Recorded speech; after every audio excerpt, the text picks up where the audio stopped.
All right.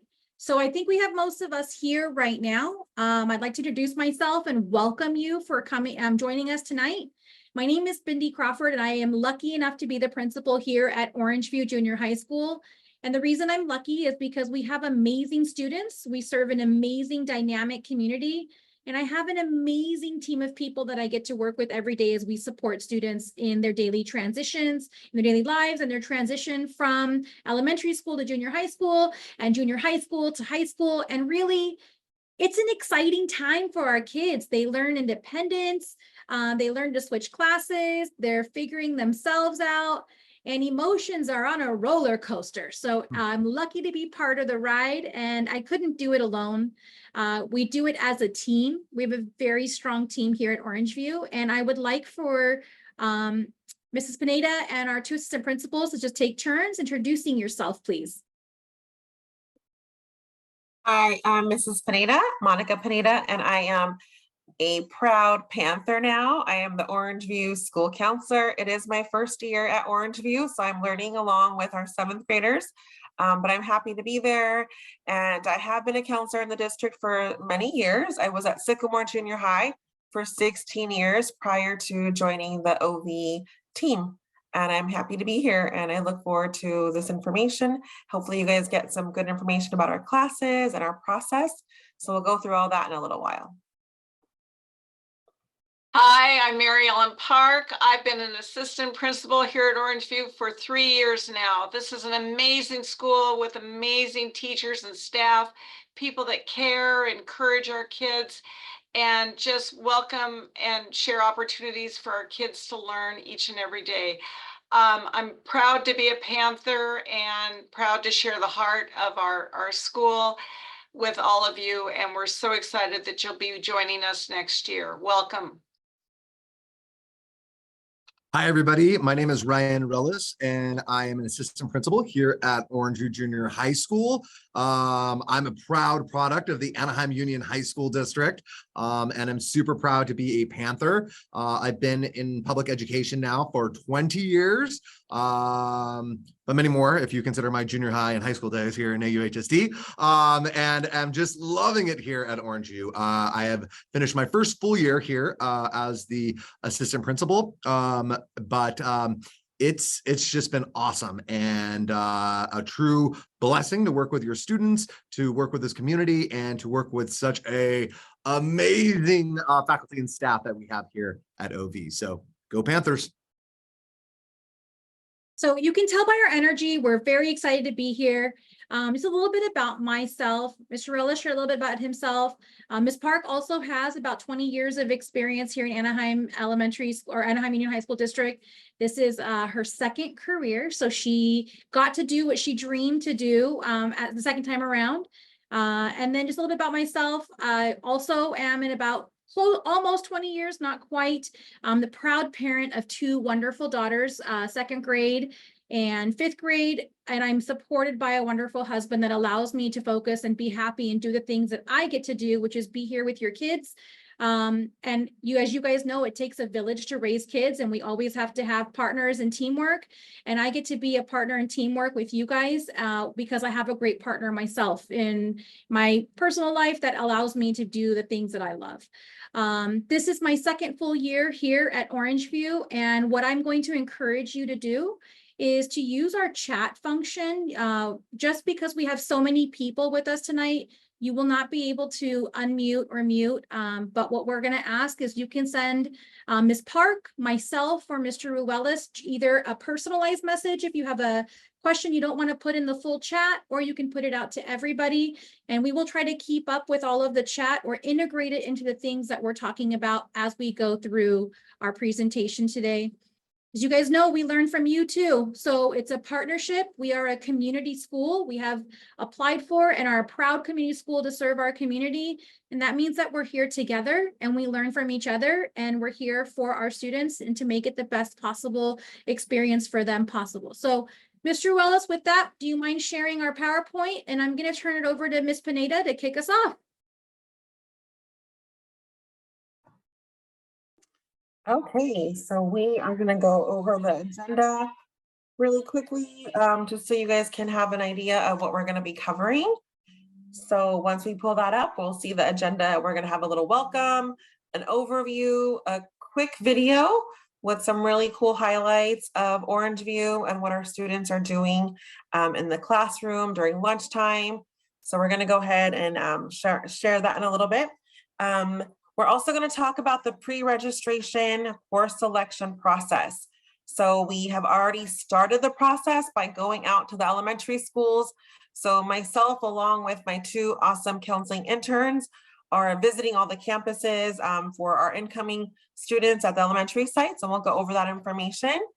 There is also information about Puente and Avid and what those programs are about. So we will be, again, making sure you are aware of the differences between the two programs. So we'll go ahead and discuss that a little bit later. And then Ms. Crawford will end the meeting with discussing the OV consolidation information. So we have a lot to get through, but let's get started with that video. Mr. Arelis, if you would like to get to that next slide. Thank you.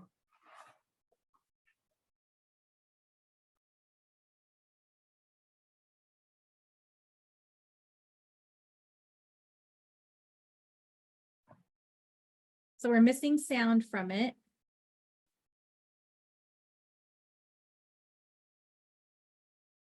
We're going to figure out some technical things real quick. So Mr. Ellis, I think you have to unmute yourself so we can get the sound.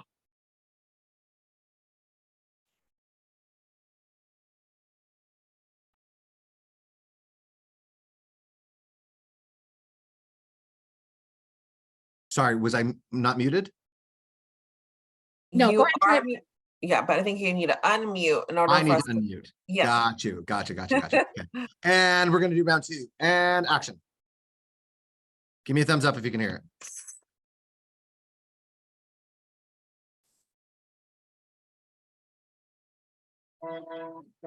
Welcome to Orangeview Junior High School, home of the Proud Panthers.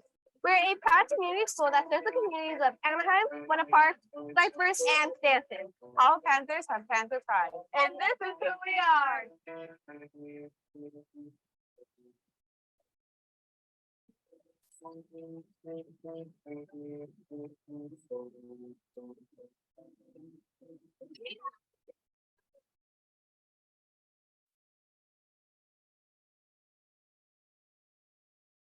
So it's a little bit glitchy, Ms. Crawford. I'm not sure if we want to get back to That's that. okay. I can just kind of share some of this is a video that I'm really proud of. Our students directed it, created it, had the vision, and decided what they wanted to show off when with our current 9th grade class. And this is completely student-led and was edited by some of our interns from Cal State Long Beach and a multimedia program. But what they chose to highlight about our campus is something that I'm very proud of, and I feel like they completely nailed some of our most amazing programs. So what you're seeing is they wanted to share with you about our campus and not tell you. They wanted to show you what our campus was about. So you got some updates from our athletics program and things like that. We'll try to get our bandwidth a little bit higher. I think given so many people in our meeting, we'll show at in a little bit. So we'll go ahead and skip that for now. And we'll tell you, we'll do the exact opposite of what they want us to do. We're going to tell you about some of our amazing programs that we have here and the things that we're most proud of.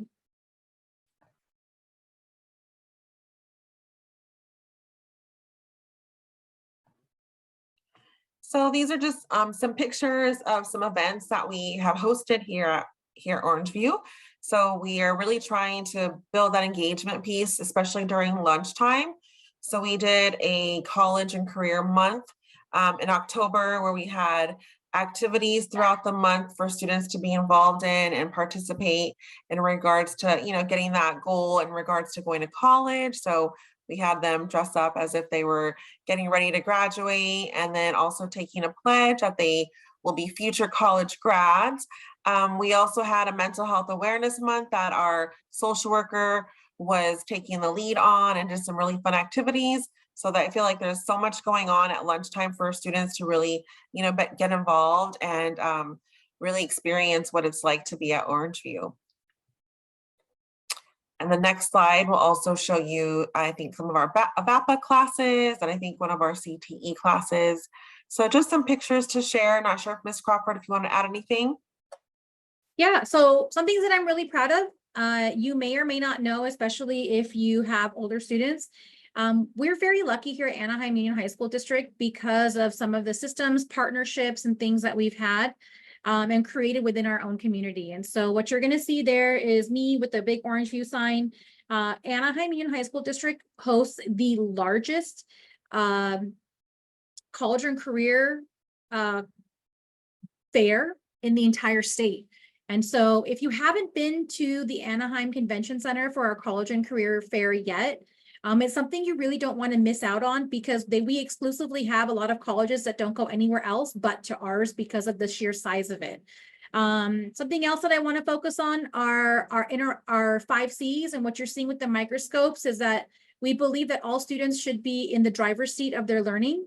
We believe that reflection is a key part of their learning, and that their voice and their ability to collaborate and think critically and be that person where they're not just doing what they're told to do, but it's a conversation back and forth, and they're driving that conversation of what is interesting to them, what do they want to learn, how do they feel about it. We believe in a concept called the 5 C's, and that's really what we try to embed into all of our instruction. It's one of our drivers, including our core values. And so you're not going to see us be focused on tests or the state tests. We really want to focus on having your student be life ready. And those are the drivers that we believe and are proving to be true.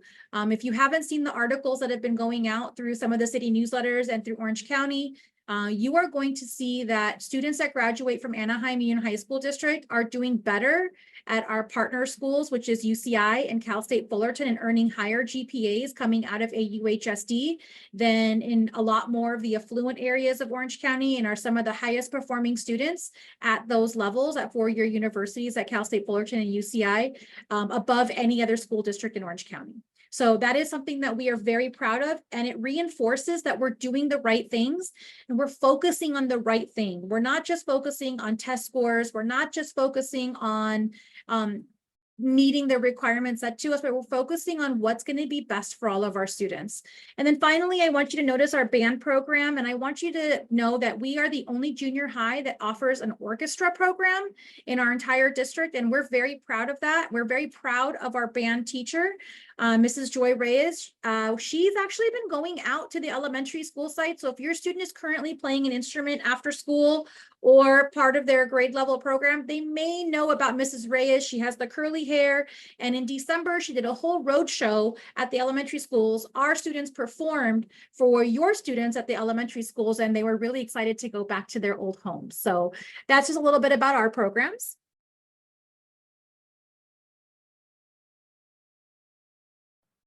So let's talk about what a day at Orangeview looks like. So we start at 8 a.m. and we end at 2:25. The students have 7 classes.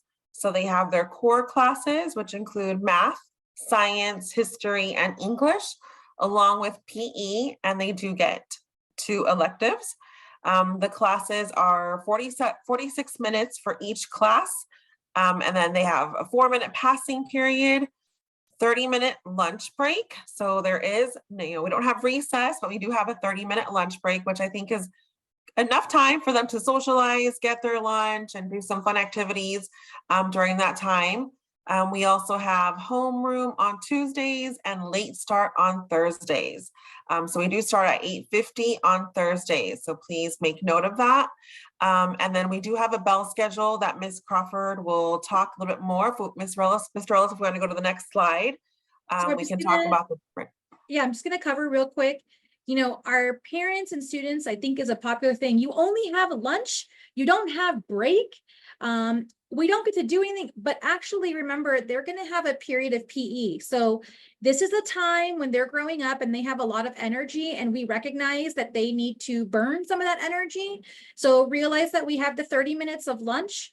A lot of our kids get to school pretty early. They will play soccer, football, and all kinds of stuff before school on our blacktop. And then they have all of their PE period where they run around and they're being exposed to a lot of activities through PE as well. They do take PE every single day. We do have a locker room. They do have to change into PE safe clothing. And we can go over some of those questions in a little bit because I know that always offers a lot of questions too. I want to talk about our schedule a little bit. As a parent, you're going to be able to drop off your student every day at 8 o'clock, regardless of a time that we start, because we open our gates at 7:15 every morning. So if you work and you're dropping off on the way to work, you can still drop off at 8 o'clock. We start serving, or at 7, actually we start at 8 o'clock. You can still drop off as early as 7:15. We serve free breakfast to all of our students from 7:30 until 8. We understand that mornings are rushed.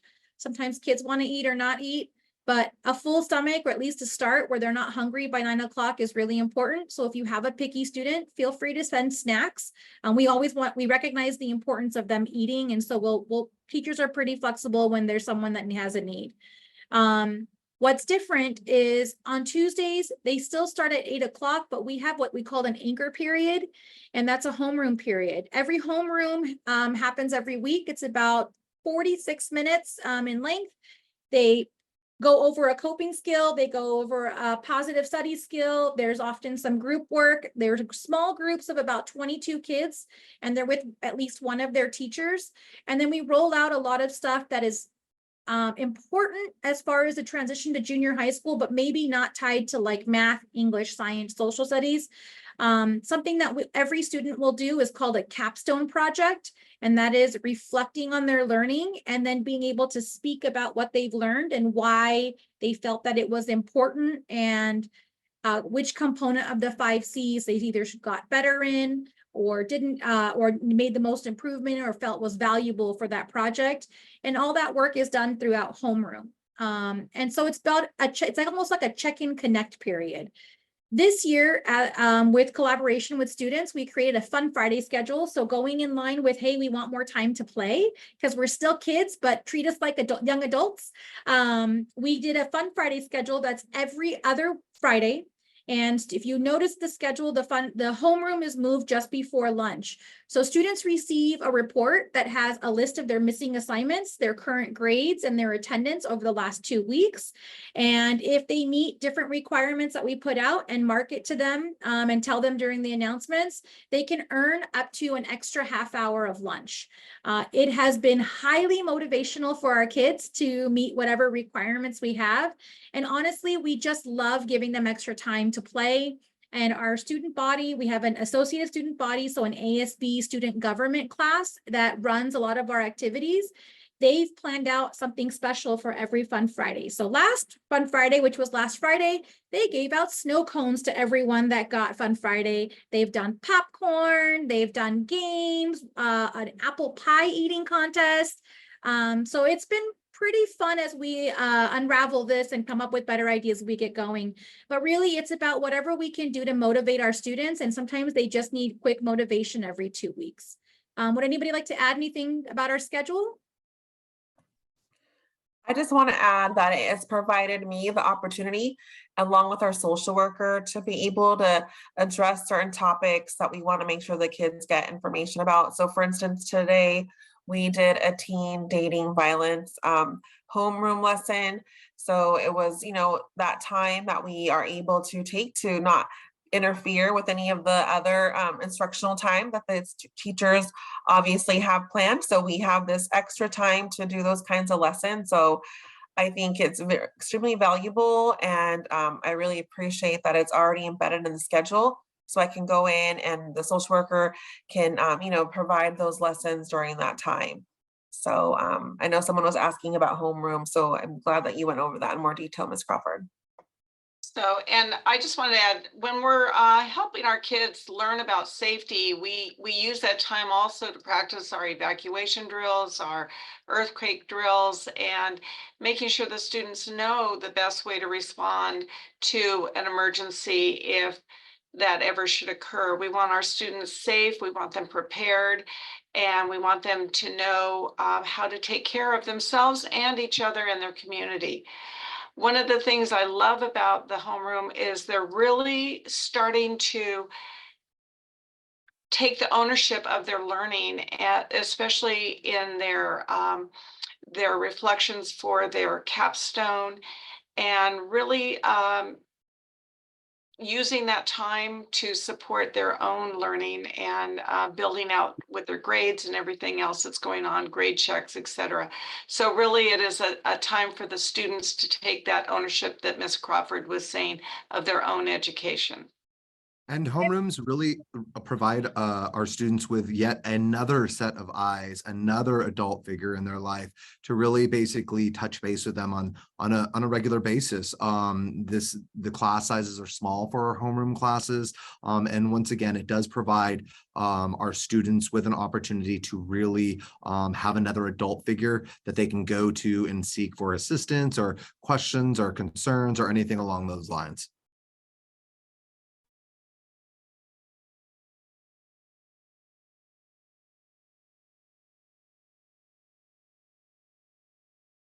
All right, next slide.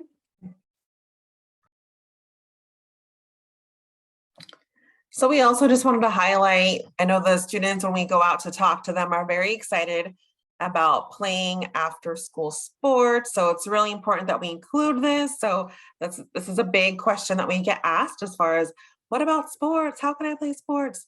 So we do have different seasons. So right now we are in season 3. So the kiddos are doing cross country, soccer for boys, basketball for girls, and then we'll head into the last season of the school year.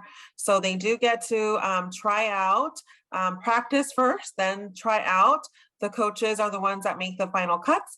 And we do also stress the importance of grades, because in order to make it on a team, you do have to have a 2.0 or better grade point average.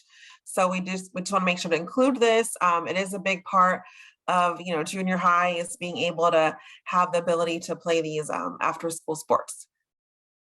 So each season is about it's 5 weeks of everyone playing. The idea is, we know that not every student has had the ability to be exposed to all of these sports growing up.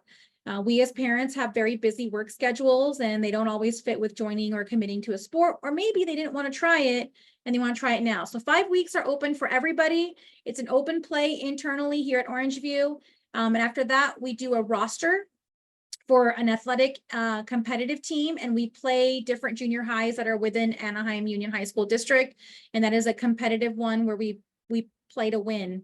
And so information is shared with the kids throughout. You will see through Aries communication, set information is sent out to parents, and then we do announcements every day on the loudspeaker where information is shared with kids.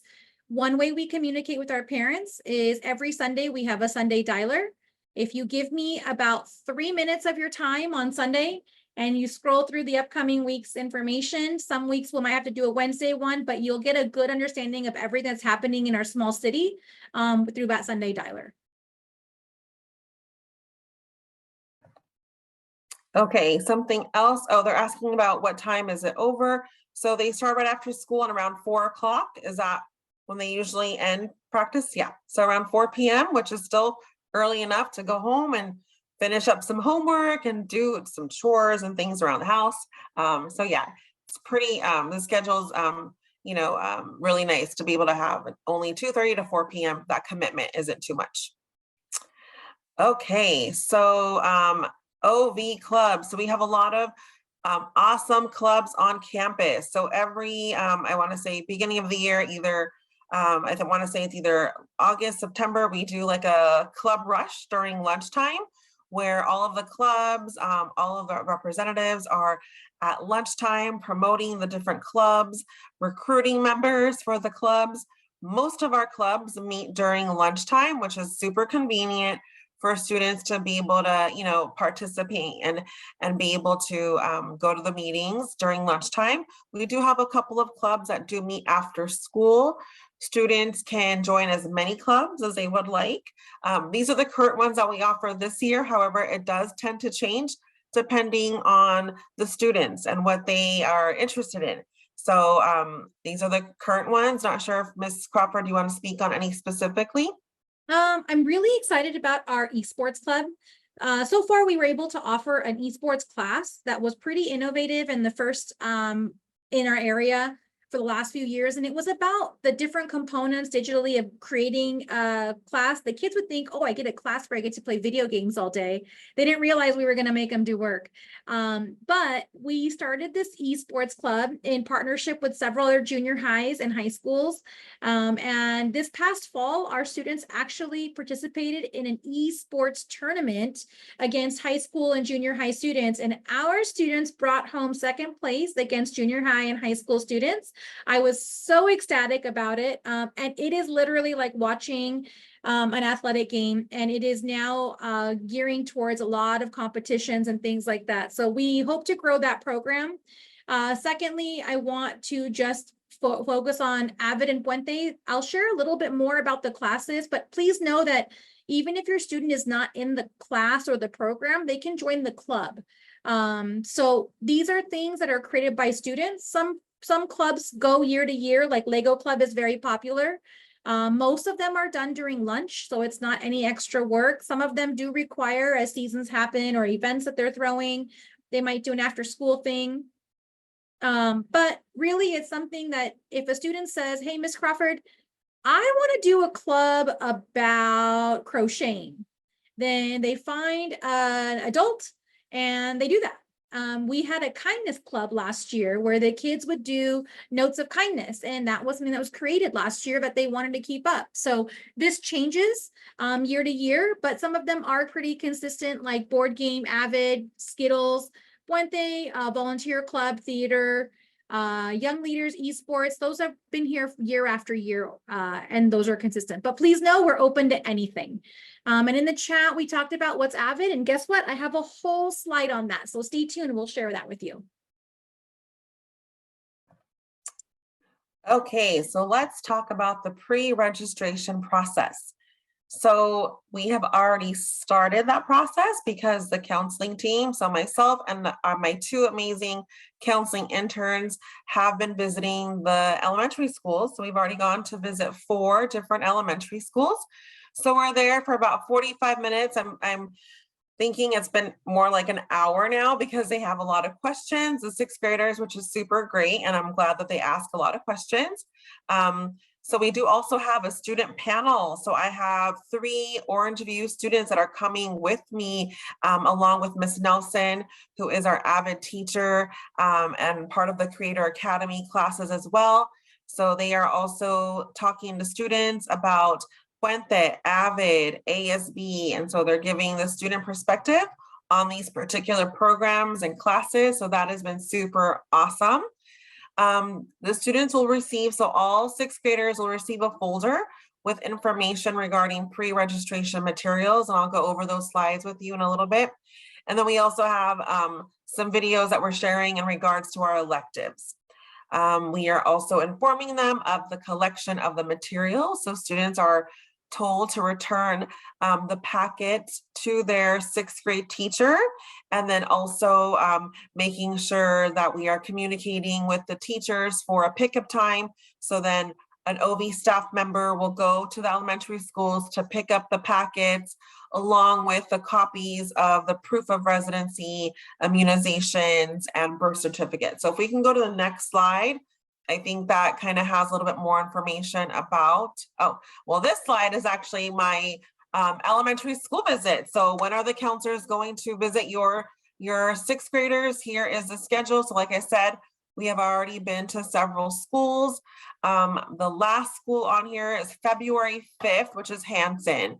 So up until February 5th, we are going to be out and about meeting with the 6th graders, and so far, they have been pretty awesome. So I'm so glad that I get to meet them.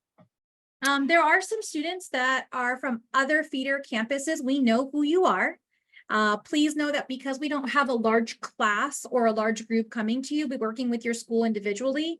Los Coyotes, Dysinger, a couple other ones, and we'll be working with those principals and district officials separately so that we can have some time with your kids. The dates are just what worked with each school. It does not give anybody an edge over registration. We complete registration and then we go through the process. So There's no first come, first serve. That's not how this works. We go off of what's convenient for each campus.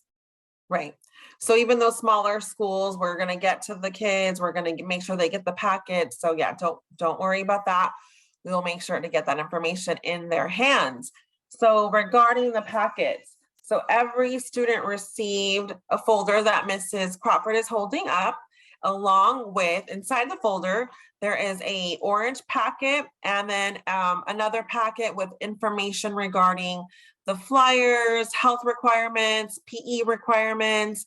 It's a list of the school staff members. So the orange packet is what needs to be filled out and turned in to the 6th grade teachers. So the other packet is what needs to be kept at home for you guys to review, to look at in regards to the flyers. So we go through the entire packet with the kids when we're there with them.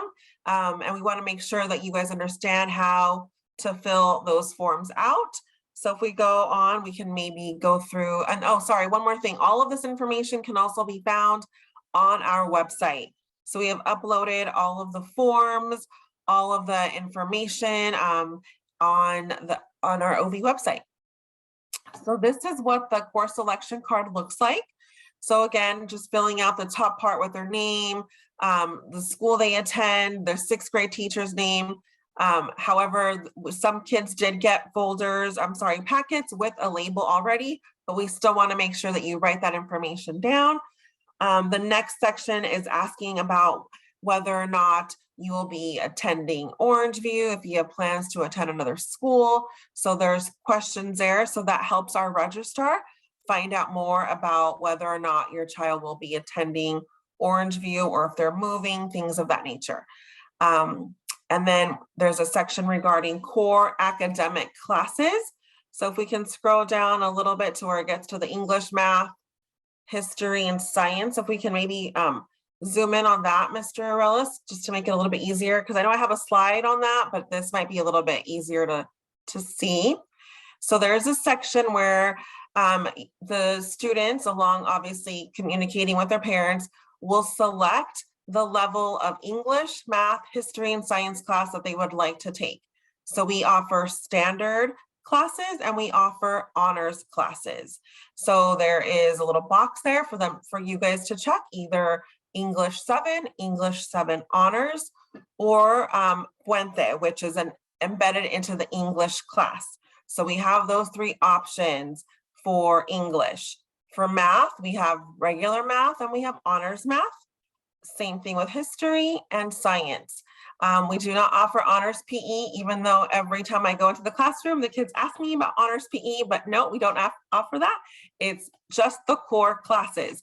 So we want to make sure that you are working together with the 6th grade teachers. If you're not 100% confident in your kiddo's ability, please have a conversation with the teacher. Ask them what they think, what skill set, what level do they think that your student has the ability to do. They can pick, 1 honors class, 2, 3, all 4, or they can pick none. It's up to each student, each family, right? So it's an individual selection. So please make sure that you're having these conversations with your children, especially about honors, because those classes are obviously a little more challenging. There is more work involved in those classes. We want to make sure it's a good fit because it does become difficult to switch in the middle of the school year. So you do want to make sure that it is a commitment for the whole entire school year. Although we do have some exceptions. Again, we do ask and have conversations if kiddos are struggling, but it's not something that we just tend to take kids out of honors or add kids to honors. There is a process involved. So we just want to make sure that we get it right the first time. So please make sure that you're having those conversations with the 6th grade teachers. We also have so I'm not sure if there's any questions regarding that particular section. Miss Yes. Pineda, yes, there was a question whether or not if they have to choose it right away, or can it be done later? And I believe the answer you would be best to answer that question. So yeah, we want to make sure that they're picking their classes as of now. And I know that the school year isn't over. I know that there's still a lot more to come. If there needs to be a change when you come for the last step of registration, which is the in-person registration in the summer where you actually get to see your schedule, we can have conversations about that if you feel that it is, maybe not a good fit at this time, or you're just, feeling a certain way about those honors classes.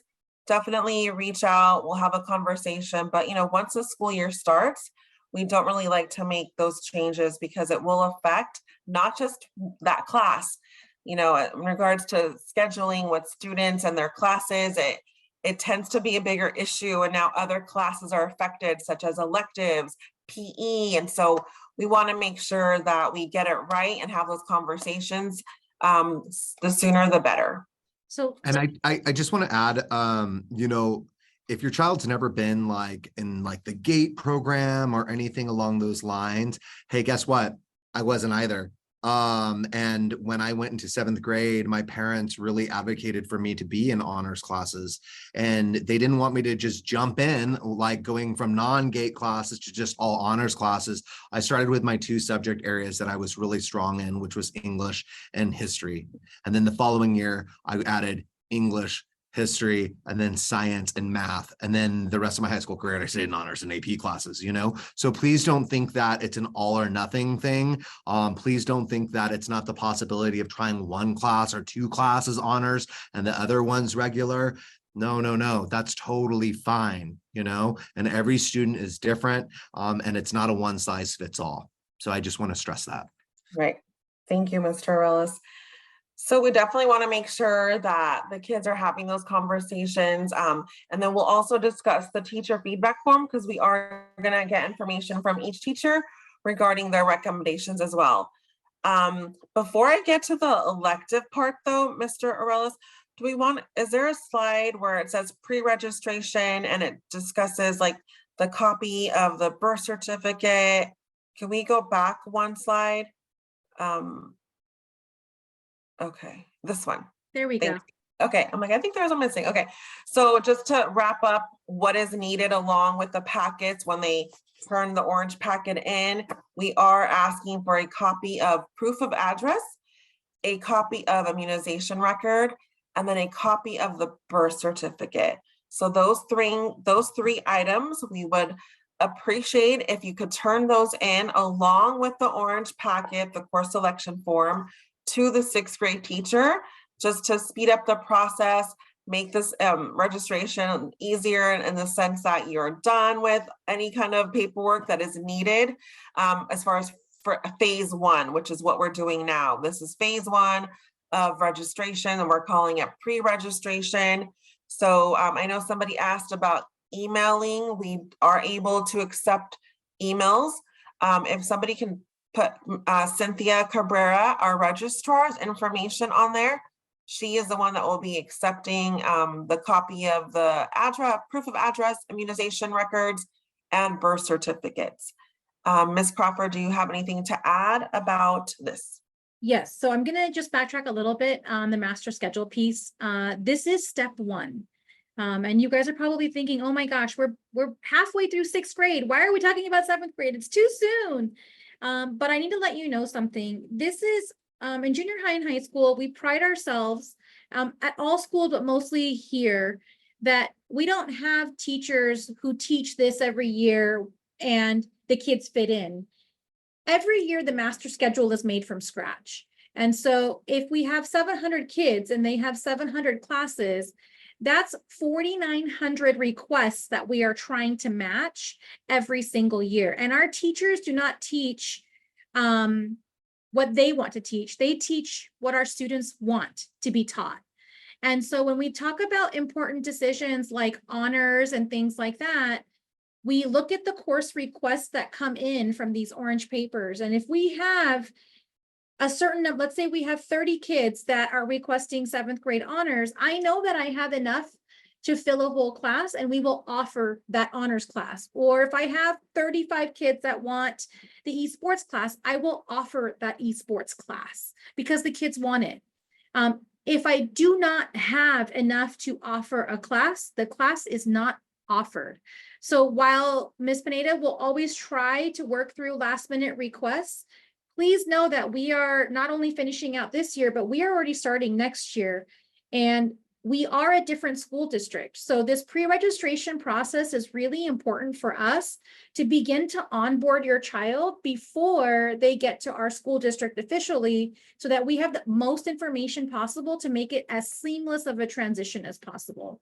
In order to do that, that's why we go out to the elementary school sites and do these presentations. The teachers have all been given an envelope that they will keep clear. And while I've shared with our registrar's email address, please imagine how difficult it would be on her part if every one of you emailed her your documents. What we're asking is everything to be clipped together.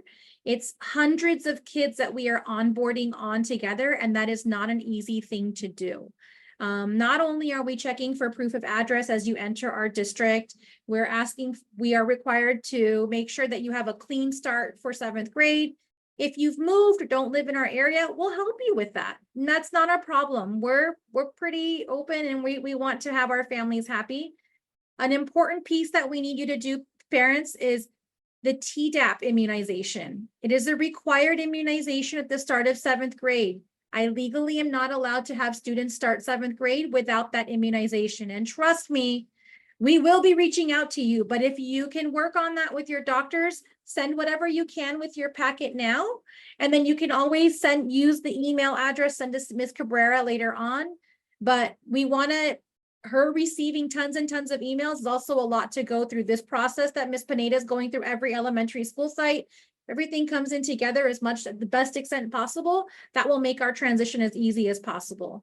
And the copy of the birth certificate is just to make sure that we have all the right stuff with the right student and everything is clear. And it does take a lot of work to get this going, and we want to do it right. We want the transition to be simple and easy and take away from the nervousness of going from one teacher to moving from 7 classes to 7 classes. And we do that for you. So this is a pre-registration step. In the folder that's being sent home and the stuff that you're going to keep, there's actually a page in there that talks about step 1, step 2, step 3. Step 2 is data confirmation. You're going to see that in April, May, and you're going to see that we're going to be asking you to update all of your data confirmation. And that means we want to make sure we have the right email addresses. We have the right phone numbers in case of an emergency. We have the right things to set up so that we can maintain communication throughout this time, because sometimes numbers change and we need to do that on an annual basis.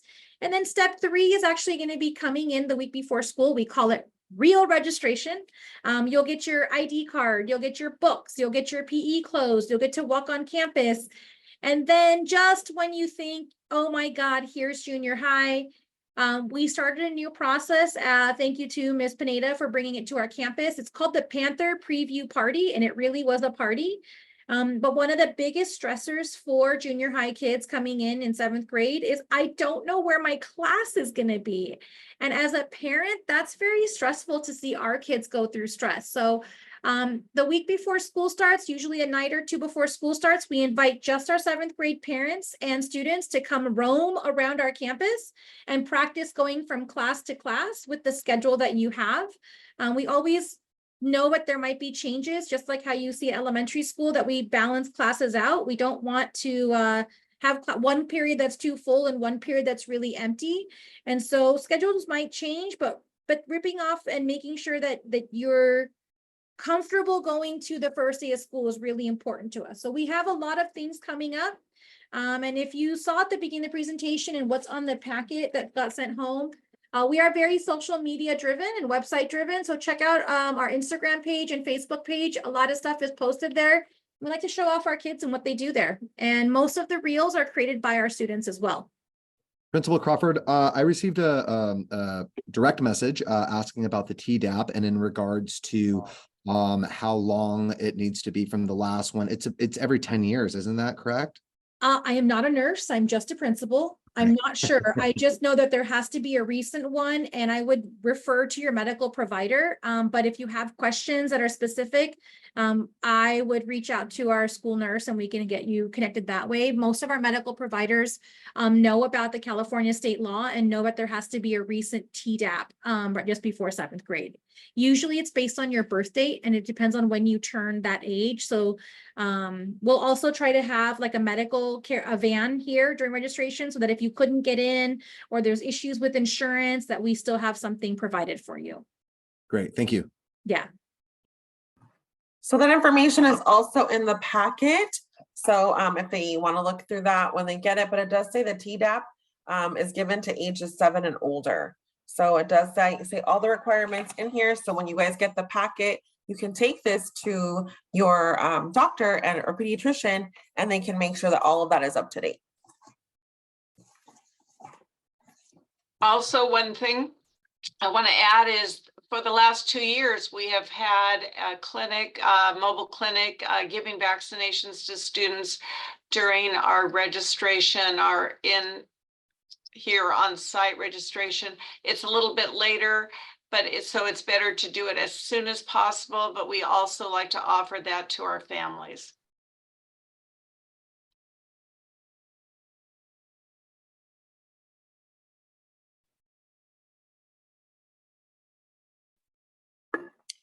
Okay, so we are on the next slide now. So going back to the course selection form. So I know we talked about the honors and standard classes. So we're going to discuss the elective choices. So students can pick their top 6 electives. That's what we want. So in case their first or second choice is already full, I will have different options for them. So that is why I'm asking for their top 6 electives. We're asking them to put number 1 all the way to 6. So that way I know which their top choice is. So please do not put check marks or little X's. We want to make sure they're actually putting the numbers. They must select electives from 2 different categories. And elective choices are not guaranteed and are subject to change, but we're going to do our best to make sure that they get, you know, those something in their top 6. So if we can possibly go to that slide where I know it seems a little off, where the next one about the example for electives and the 3 different categories. So there you go, even though it's a little bit cut off. So here's an example of this part of the course selection card. So we have 3 different categories: the career technical education classes, which include our CTE elective wheel and our digital multimedia esports. Then we offer our visual performing arts category. So that includes choir, band, guitar and ukulele, orchestra, dance, and art. So we offer quite a few VAPA courses. And then we have special programs, which includes yearbook, AVID, ASB, and all of our world language classes, which include Spanish for non-Spanish speakers. And we have Spanish for Spanish speakers. Then we also offer Spanish conversation and culture class, which is more exploratory, and they really talk more about the culture, but they don't do as much of the grammar and the reading and the writing in that particular class. And then for the first time, we are offering Arabic. So I just wanted you guys to get an example of what it should look like in regards to how the kids are selecting their classes. So we do every year, we get the course selection cards with little X's or check marks, and it just doesn't give me the information as to what's their first choice is, second choice. So if you guys can please help out with that, that'd be greatly appreciated. We do want to make sure that they are accessing different classes, which is why we are asking for them to pick from at least 2 of the different categories. So I know Ms. Crawford, you had a little bit more to add about this particular request. No, you're good. So I'm very excited to be able to offer for the first time Arabic 1 to our incoming students, actually to any students at Orangeview. Western High School is starting our only Arabic program in our area, and it is picking up steam quickly. So very popular, and they have a strong Arabic club. They have a strong program focused on the Arabic language with Miss Lena. So if you don't have to be someone who grew up in a household where they speak Arabic or of that descent, this is really for anybody. So if you are interested, we are hoping to have enough students select that so we can offer that class, and I'm very excited about that. And then secondly, digital multimedia and esports. That program is part of an exclusive pathway that we have in partnership with Western High School. So in AUHSD, each junior high and high school feeder pattern have an exclusive pathway that they are attached to. And ours is lucky enough to be the iLab pathway. It's a partnership with UCI, and it focuses on being creative, having patents, discovering new things, and really our students are amazing and have already begun to apply for their own patents. And this is from a lens of marketing and video design and through that gaming lens. So we are not limited to those things. If you want to create something for science or a microscope or build and fill a need in our community, that need will be met through this course. But this course is specifically sponsored by UCI and is a focus group for our district. And so our students get to go to all kinds of cool things and are currently benefiting from over a $70,000 grant for this year alone. We've been able to take them on tons of field trips, film premieres, bonding experiences with our high school. They're doing 7th through 12th grade combined field trips with the Creator Academy teachers over at Western, and the kids are having a lot of fun. So it's been really neat for us as an admin team and a office team with our social worker and counselor to be able to provide opportunities for kids that we have not been able to do in years because of the pandemic. We've gone to the Warner Brothers studio, taken them to the beach, Santa Monica Pier, Long Beach Aquarium. Several groups have gone to the theater. Band is going to perform at Disneyland next week. So we have about 30 field trips left for the school year, and it's been really neat to be able to do that. There is one question in chat about the Spanish classes. Mrs. Aurora asked if their child has been in dual immersion program since kindergarten, which Spanish class would they enroll in? I would do the Spanish native speaker application. However, we are trying to offer for 8th graders a Spanish speaker 2 option. So in the packet that is being sent home and in a future slide, there is information about a Spanish class, and we'll share with you about how to fill that application out in just a second. And they will be doing the assessment anyway, so that will be providing us with like the necessary information to make sure that we're appropriately placing them. So again, these are the 3 categories. So there's quite a few to select from. And then we want to make sure that parents and students are aware of the difference between AVID and Puente. Before I go into this, I just want to make sure that we just make sure that parents are aware that in order to apply for AVID, Puente, and ASB, there is an application process. So we'll talk more about that. We have the flyers at the very end. But just make sure that you guys are scanning those QR codes, that you look through the packets with the flyers to be able to get those applications turned in a timely manner. So going into AVID and Puente. So these are very popular electives, and rightfully so, because they are amazing programs. So AVID and Puente, they're both college access programs that support students in enrolling and graduating from a 4-year university. So the goal for AVID and Puente is to get our kiddos to go to college, right?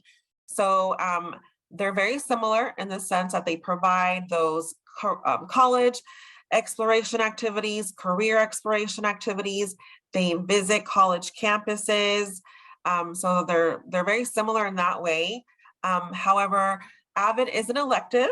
So they do have to, make sure that they're aware that one of the electives, if they get selected for AVID, AVID will be one elective. And it is also, I forgot to add this, but it is a 2-year commitment for both programs.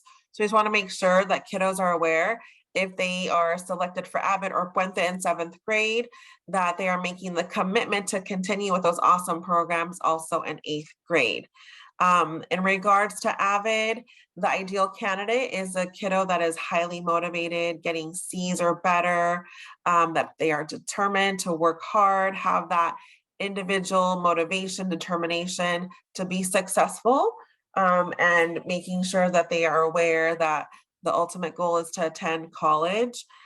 They do have certain strategies and lessons that they do in the classroom regarding organizational skills, note-taking skills. They do have avid tutors that are there to support kiddos during the tutorial time for them to be able to get support with some of the classes that they might be struggling in. So it is an elective, it's a fun elective, but we do want to make sure that kids know it's an academic elective, right? So sometimes kids think that they're going to go on field trips and do fun stuff all the time.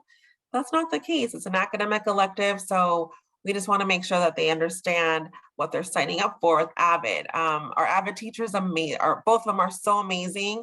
They really do connect well with our students. And so we also just want to make sure it's a good fit for those kids. So we want to make sure that they apply and there's an interview process. And if we need more information, we will reach out to the 6th grade teachers for a teacher recommendation or feedback letter information if we need that. In regards to Puente, that is an English class. So that program is embedded into the English class with a multicultural curriculum aspect to it. So Ms. Crawford can talk more about the actual curriculum. However, it is open to all students who want to go to college. Again, the mission being the same, to get them to a 4-year university. They do have, like I said, the ability to visit campuses, college campuses, and do some cultural activities as well. So Mrs. Crawford, anything that you would like to add about these 2 awesome programs? So I'm very proud of both programs, and I'm proud of the teachers that are part of these programs. So just a humble brag about our AVID program for the last 2 years. The student that we've nominated through AVID for all of Orange County has been a winner of the $10,000 scholarship plus laptop representing our area, and has been one of the select few students. And that's because of the hard work that we've done on campus and our amazing students in the program. So we've been lucky to have a $10,000 winner for the last 2 years, and that's a very esteemed scholarship to earn, especially in junior high.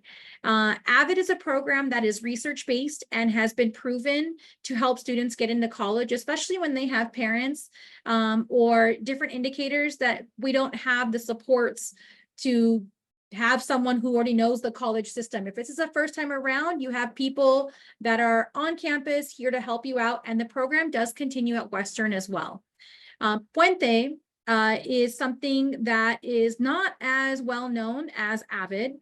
We had Orange View was the first junior high in all of Southern California and Central California to have the middle school program, and the program comes out of UC Berkeley.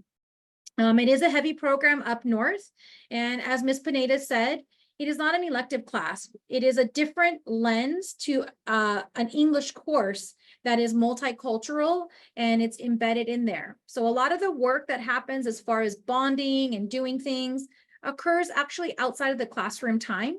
It's during the club time, it's during their field trips, and a lot of their school activities as leaders that they put in. Our first Puente class from about 7 years ago graduated last year, and we learned something that we were not aware of, is that many of them applied to UC Berkeley, and because this is a UC Berkeley sponsored program, we had more kids get into UC Berkeley that were part of Puente than the typical percentage, almost by 30%.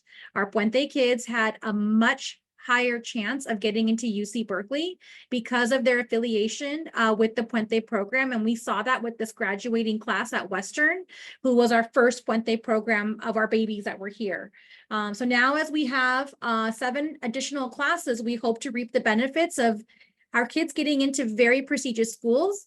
There are Puente and Mecha programs at many colleges around, and Puente and Mecha are very strong programs at the collegiate level that focus on appreciating your own culture and other cultures and the beautiful traditions and the impact on history that these different cultures have, and to be able to see things from a different lens. And so both programs I cannot speak highly enough of. We try to do activities together. So this past fall, we actually invited all of our parents in to do our first ever combined Avid Puente potluck with the leadership of Mrs. Pineda. And it was really neat because I truly believe that we break bread and we bond through food. Just so you know, I love food. So I think food's the answer to a lot of stuff. Both programs are amazing. The only thing is you cannot do both programs. You have to pick one program or the other, and that's to make sure that we ensure seats for everybody. We have about 60 spots for our Avid incoming 7th grade class for 60 students, and we have 30 spaces for our incoming Puente students. And there is the application. So in the packet that your child will receive, there is a page for each one of these programs. And on that page is a QR code. You need to simply scan it and submit it as the application. Take your time, have your students voice in there and make sure your student fills it out. It's very easy, parents, to tell when a parent's filled it out. We want to hear from the kids. We want to hear what their motivators are. And then we'll come back out to the elementary school sites and do interviews with the team. So that goes for all of them. And then if you go to our website, you'll have the direct link to those as well. So we look forward to reading all of our applications. These are 3 amazing programs that we're very proud of. And the reason I'm proud of them is because of what our kids have accomplished and what our students have accomplished. So we just want to continue tradition. And I checked and I already have the applications turned in as far as the scanning the QR code. So yay. So I'm super excited about that. And again, all this information is on our website. Maybe Mr. Arelis afterwards, we can show them where to find it. All the flyers are there, obviously with the QR codes, but I will add the links to make it easier to just click and go directly to those applications. So I haven't done that, but I will. In regards to Spanish for Spanish speakers, so this is a class that the students do have to take an assessment before they enroll, before we make sure that they're a good fit. We want to make sure that they are completing this assessment independently. So that way we make sure that it's a good fit for them. I know there's different levels of fluency, so we just want to make sure, this is an A through G academic course that is required to go to college. So we want to make sure that it is a good fit and students are in there and can handle that workload. So we just want to make sure, like I said, that they finish this, complete this assessment. Mr. Martinez, our Spanish teacher, will look through those assessments and determine which kiddos are, yes, a good fit for this class. And if they didn't quite make that class, we can always make sure that they are enrolled in the Spanish one for non-Spanish speakers. So there are options. So if you have questions about that, please don't hesitate to email or call. But we do want to make sure the assessments are completed by February 14th, because we want to make sure we can go through all of them and make sure that the kids are a good fit for that class. Okay, so every elementary school teacher will be completing a teacher feedback form for each student, and that is for us to be able to get information so we can support your children better. So we're asking about 504 plans, IEPs, any counseling services, SSTs, any academic behavior or attendance interventions. So this is something that we have agreed to work together to get this information to be able to support and target our kiddos early on. There's also a section there for teachers to recommend students for honors, students for AVID, Puente, or ASB. So if we are needing to fill those classes, we can refer to this teacher feedback form. If your child did not apply for those programs, we can reach out and say, hey, your teacher did recommend you for ASB or for AVID. What do you think? So this gives us, just another way of making sure we're getting the right kids for those classes. Remember, it goes back to that seamless transition. So we were doing the best that we can to onboard hundreds of kids into junior high, and we don't get your students a cumulative file until the summer after they've completed junior high. So this is just giving us a little bit of a head start in order to be ready to go. IEP, so if you are a parent of a student who receives services through the special education program, please know that our district actually works with your district, with Savannah and Centralia, and our surrounding districts. What will happen is that you will be called and asked to come in for a transition meeting, or maybe it might be called a fly up meeting because we're flying up to junior high. And so that at that time, each student will be looked at within that program with your case carrier, and that will happen during that process. However, because there's so many things and pieces of it involved in coming into junior high, we ask for this so that Ms. Pineda can just have an all-encompassing overlook to that. And so if you see that it's not filled out, feel free to put 504 IEP, make sure you remind your teacher, help us make it as easy as possible. We will get everything eventually in June, but by June, we already have to have the majority of our schedule worked out for next year. And so we're trying to get us a head start. Yes. And then the next slide just goes over the program descriptions and criteria. So this is also in the packet for you and also teachers to look at in regards to the requirements and which kiddos we're looking for in regards to the specific programs such as honors, AVID, ASB, Puente. So it's just a description of each of those programs. In case you were curious, it is there for you to look at. We also have, like I said, all of the information in regards to the elective course descriptions. So that is part of the packet. It is a very lengthy, description because we basically made sure that every elective had a description and make sure that you guys are able to understand what that class entails, because we don't have time I have 45 minutes to an hour, so I can't go through every single elective as much as I would like to. So we included those descriptions for you guys to look at a later time. And again, everything is going to be accessible on our website. All right, so we've had 2 questions in the chat and we asked you to wait, so we're here. You may or may not have heard about the Orangeview consolidation. Some parents have been following things. Some are like, I don't know anything. So I wanted to kind of have you hear it from our admin team and our Orangeview team directly. And I want to take you back a little bit to the history of where we come from. So as you may know, or you've heard in the news, or maybe you follow somewhere, California has dealt with declining population over the last 5 or 6 years. Which sped up increasingly over pandemic. We lost a lot of families across the entire state to other states. Cost of living is lower at those other states. They don't have as great weather, but you'll see a lot of our families moving to Texas, Idaho, different places, Arizona, Colorado. We've seen it really a trend everywhere, not only here. And Mr. Rella says taxes are not as high, but they don't have our weather. They can't go to the beach and go snowboarding or to the mountains on the same day. And I don't know about you, but I have my entire family here and I love being around my family. So we get it. And then on top of that, we all live in, or most of us live in Orange County. And Orange County is probably the most expensive out of most of California, or one of the top 5 places to live. So when you couple the expensive housing, families moving out to Murrieta, i.e. the high desert, because houses are cheaper in Fontana, Menifee, Riverside. We do see a lot of our families over the last 10, 15 years leaving our area. On top of that, people are having less babies. And so what you see in schools is you see this concept that's called declining enrollment. To give you an example, Orangeview used to have about 1,000 students, 1,100 students that attended about 15 years ago. And the Centralia School District closed a school due to their declining enrollment, Walter Knott, if any of you guys remember.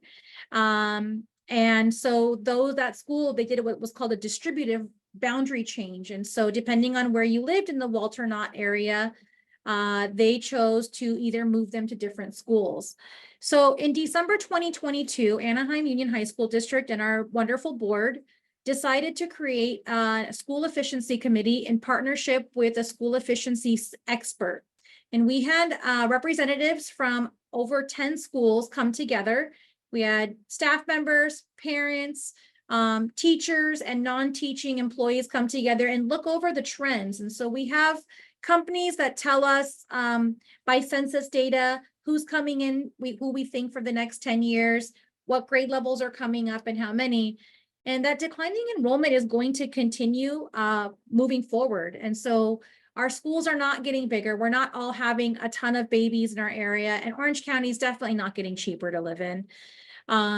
So in April 2023, the School Efficiency Committee as a whole voted, and their vote to the Board of Education was a recommendation for consolidation, so we don't lose any of the community school feeling of Orangeview into Western, which would mean that Orangeview would move over to Western and to eventually become a grade 7 through 12 school.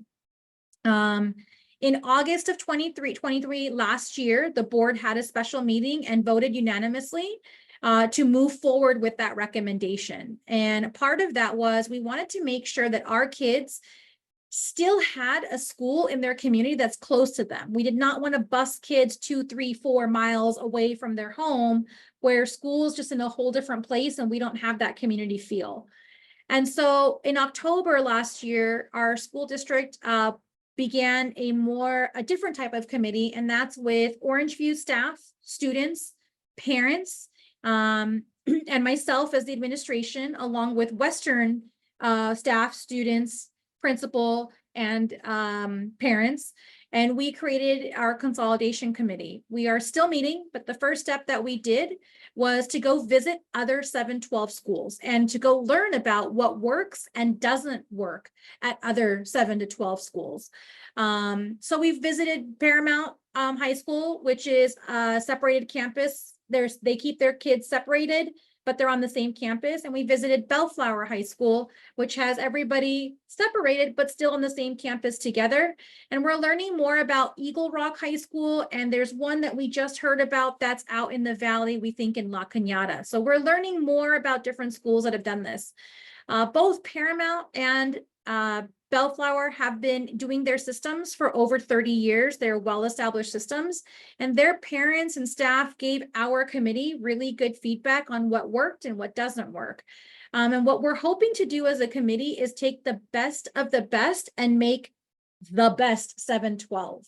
And so the things that you're thinking about, okay, this is a change, it's different, it is, and change is hard. But I want you to know that on top of looking at our students' safety in that transition from when they're so little in 6th grade coming into 7th grade, and you might think, oh my gosh, they're coming in with a senior.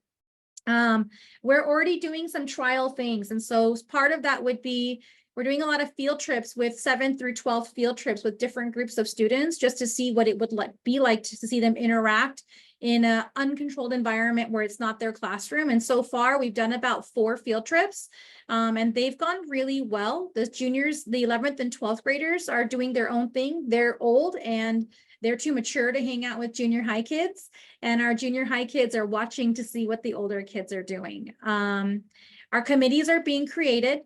And to answer the question that's in the chat, the committee has an aggressive goal to make the transition to move Orangeview over to Western fall of 2025. So for you as parents, what that would look like is they would come to 7th grade here and be here on our campus, and then we would all pack up over the summer and we would move over to Western for 8th grade.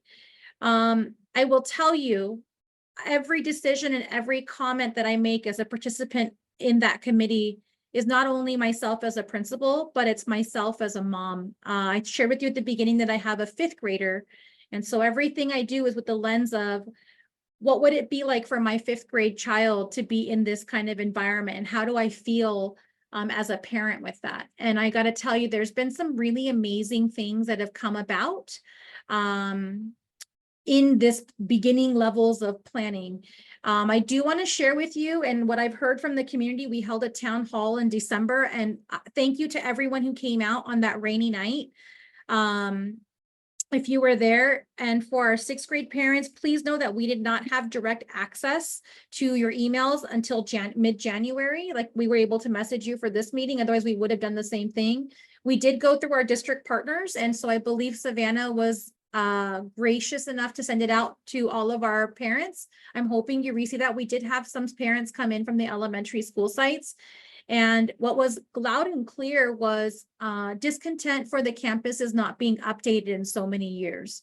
And so what I want to share with you is that there's actually been plans to update both campuses, but especially I want to focus on Western now, that permits have already been had. And if you drove by Orange Avenue in the last week, you will have already seen some of the projects that will happen. So I'd like to just take a minute and show you some of the things that are already happening at Western and some of the things that will potentially happen as a result of our planning. So Western High School will be receiving some major upgrades this spring or this summer. They will be completely painted to modern colors. You will have probably seen the chain link fence, which is kind of an eyesore as we drive down Orange Avenue, but that was needed in order to receive the permits for a brand new facade facing Knott Avenue. So this is if I'm on Knott Avenue at the corner of Knott and Orange. Brand new building, brand new schematics, brand new landscaping. And this is part of the community schools area of the campus. So that building on the left is actually on the corner. If I'm on the corner of the school and I'm looking towards Orange, and that will be a community school room for anyone to check out, anyone to use. It can be integrated as part of the campus, but the fencing is going to be created so that it could be just a off-campus event place as well. Weddings, maybe? No, I'm kidding. So go to the next picture real quick. And this is a different viewpoint. This is if you're actually standing on Knott Avenue on the corner of Knott and Orange, but on Knott. That building to the right is their main building, and that's their horseshoe. And then this would be another entrance if you're walking to campus for you to be able to enter campus in the morning or leave campus in the afternoon for by foot traffic to get to the signal as a lot faster than our current exits. So as you can see, lots of modernization. And if you've driven past that area, you notice that all the trees on the inside of the campus were trimmed and 2 were removed to make space for permanent fencing and this area right here off of Knott. And then the last picture I think we have of this schematic, this is the inside. So we're thinking more of like an open air, like a place where kids can sit, something that's open to kids and just give them some overhang, some area to hang out, maybe some club meetings. It really is just an open place to become whatever we make of it. And then the last picture, you probably have seen the impact of parking. If you had a student graduate last year at Handel, you've definitely felt this. This is the new AstroTurf football field that's being put in. And this is all prior to the decision for consolidation. And our junior high kids would have access to this. So when we talk about sports and some of those unintended things that we were talking about, something that's come about from conversations is I currently am not able to offer drama on our campus just because I don't ever get enough requests for it. If your student is interested in drama, because of the numbers and the consolidation, your drama student would have the opportunity to perform in a minimum of 6 years of plays in the forum, as they call it, and focus on something they enjoy. If your student is an athlete and they've been playing club something, or they want to be introduced to something, you're going to have access to weight rooms, high school supplies, and coaches are already planning like a mentor-mentee relationship with the junior high kids to help them out and help them with tutoring and like a check-in, check-out. Finally, currently for students that are going into high school from 8th to 9th, Western has been identified as one of the top schools with the strongest link crew program in the state. It's an awarded program. And the system that we're looking at having our 11th and 12th graders be, instead of being mentors to 9th graders, to be mentors to our incoming 7th graders, where they have a big buddy and someone that they can call and they can do stuff. Additionally, every single classroom will be modernized this summer. And everything will be 21st century furniture, as it is not currently. It was on a teacher opt-in system during pandemic, and every campus will be, every classroom will be updated. So I'm going to take a moment real quick. If somebody can walk through some of the questions, I see the chat moving. If someone will just walk me through.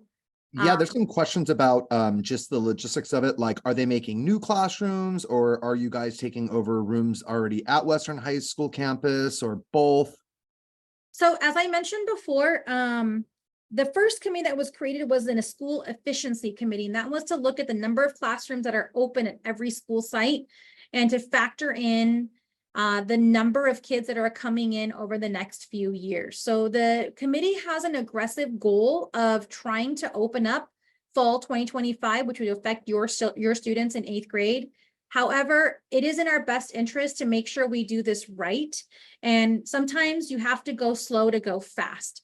And so while the goal is going to be to move fall 2025, I need to be very open and honest with you and let you know that if we get to a point where we realize, hey, we need to do X, Y, and Z before we do this and we're not ready for it, that goal will be moved back to fall of 2026 when your student would be going to Western anyways, and they would do 8th grade here, because we really want to get this right and think about student safety and think about the developmental needs of junior high kids.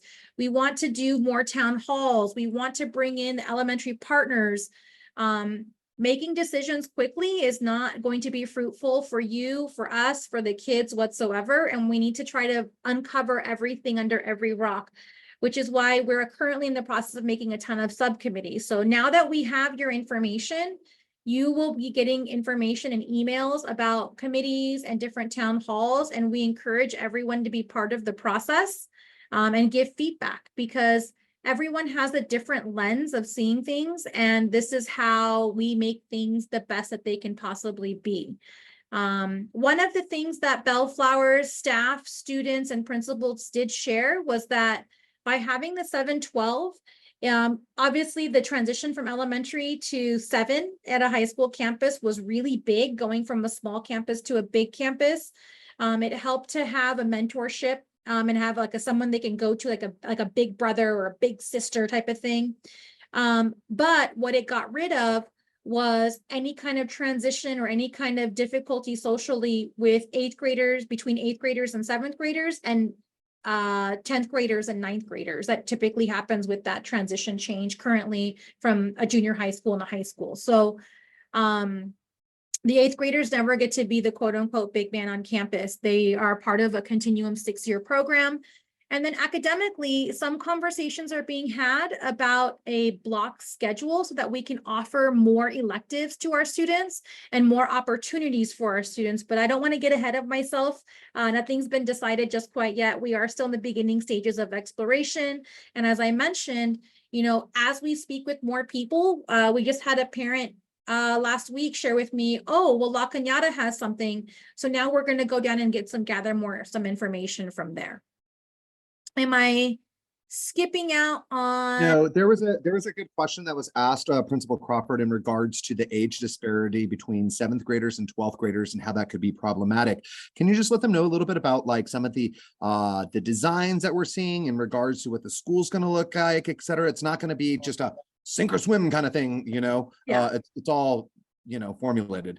So we're currently looking at where the classrooms would potentially be on campus, and there is a strong rhetoric from parents, students that have been polled, even including staff members, that we really want to create like while we want to give access to all of our junior high kids for all the things that are great on the campus, we still want to create like a mini part of the campus that just belongs to the junior high kids, and it's easy for them to switch between classes. Like everyone knows that this part of the campus might be the junior high campus.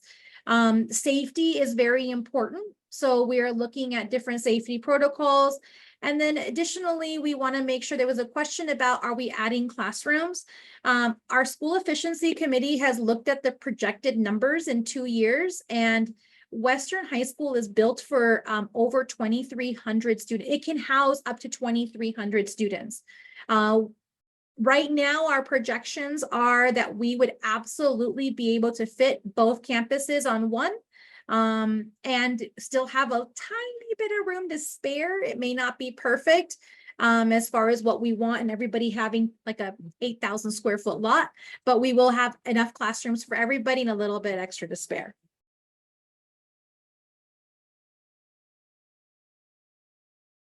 Am I missing with anything? Oh, as far as like there's a question about the age gap and behavior maturity. What we've heard from the other schools and what we've heard and what we're seeing ourselves through our field trips and some of our Walk to Western like collaboration events, and really we're looking at schools that have been doing this for multiple decades, is that our juniors and seniors don't are not really at the point, they have a senior quad, they're hanging out with themselves. There's not a lot of connection between 7th and 8th grade and 11th and 12th grade. It's a very developmentally different age group, a different level. Where they do see some overlap is when we have siblings that are in the same, similar grade levels, and maybe a younger sibling wants to go see their older sibling. Something that the parents raved about, instead of, if you have kids that are at just the right times where you have elementary, junior high, and high school, they did appreciate the singular drop off and the lack of not having 3 different start times for your kids. So you'll have 1 start time and 1 drop off for elementary, and 1 start time and 1 drop off theoretically for junior high and high school. And that hopefully makes your life a little bit easier. Please know that as far as behavior and maturity and transition and things like that, we have systems in place. We have amazing counselors, social workers, the Link Crew program, and we're looking at multiple other programs in order to help make this transition even better. So your concerns are our concerns as well. We want to make sure, again, we get it right. Especially with that trend, we know from the work that we do as a team here, the importance of having smooth transitions from elementary to junior high as it is. So we hope to take our very veteran staff with lots of junior high experience, and we're gathering feedback at all times. So please be a part of that process. If you see an email from myself or Ms. Colon asking for a Google form, please know that we are, as a committee, looking at every single response and taking them all very, very seriously. Am I missing anything else? I just had a private one that was sent to me about hallway traffic. Was that addressed during this time period of the consolidation? Are we talking about like hallway traffic at Western? Yes. Okay, so again, the school is built for 2,300 and we anticipate about 2,000 to 2,050 kids. If you are currently a parent at Western, I tried it out to see what traffic was like after school, and that line that lines up on Knott Avenue and goes back all the way to McDonald's. It takes about 4 minutes to clear out that line. But what we're hoping is that the traffic on Orange Avenue that exists in the morning, and we are waiting for traffic pattern studies, that if most parents have kids similar ages, that if you have 1 drop off, that will alleviate some of those traffic patterns as well. And as far as hallways, to answer the question directly, it's built for 2,300. And by doing the campus with junior high in a central location, our kids will really only be going in certain parts of the campus. So our school efficiency experts say that there's not that going to be as much overlap as currently exists, because they will be in their own little area.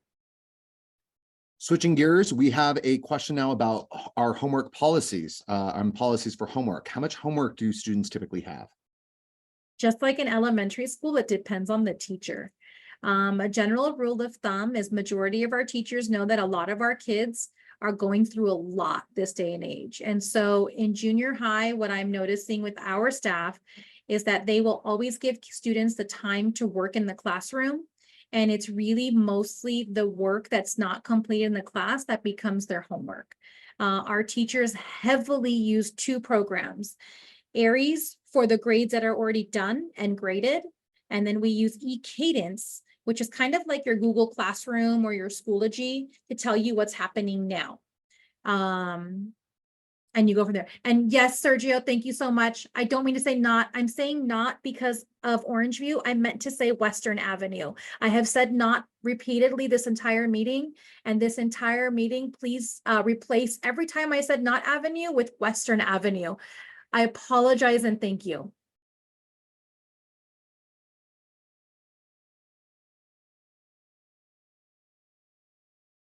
So hopefully I answered your question. It really depends on the level. And then as Ms. Pineda said, depends on the classes that you take. So do I expect homework from PE?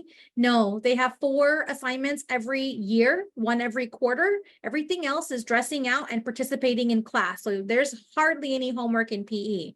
But in some of the core classes like math, English, science, social studies, there may be some homework. It's generally not very much if they take advantage of their time here on campus.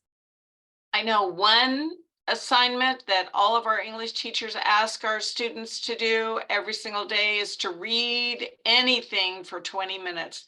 And that just supports their academic vocabulary. It really increases their understanding and their reading levels. And again, it's student choice. But I do know that if any of the kids ever say, oh, I don't have homework, you can bet they still might have some reading to do.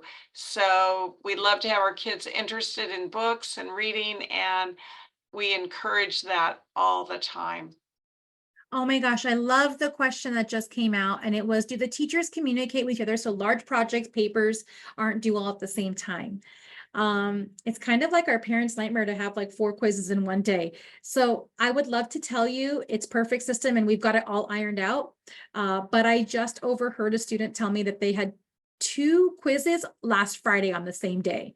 With 7 classes, it's hard, but what we try to do as an administrative team, I asked all the department chairs to tell me what's happening, and we send out a weekly email among staff so that all the rest of staff knows what each department is doing so that we can ensure that we are all communicating internally to make sure our students do not feel stressed externally. However, it's not a perfect system sometimes, and it could be more often than not, depending on the level of classes that your student is taking.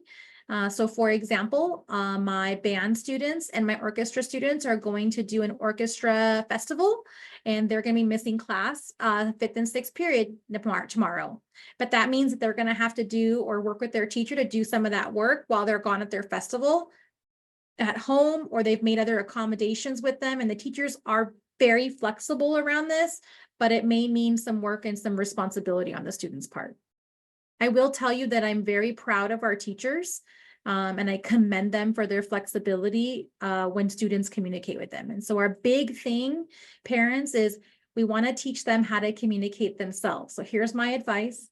Send them to go talk to the teacher and then follow up, right? So you say, hey, Ms. Pineda, did you go talk to your science teacher? And she says, yes, I did. What'd they say? And she'll tell you, and if you get that feeling of inkling, it doesn't sound right, email the teacher and follow up. Trust but verify. But we want to start teaching them how to be young adults and how to advocate for themselves and how to speak up for themselves. And that's hard. It takes practice. All right, so I have held you 35 minutes past the time that I promised you, but it's been a great conversation and great questions.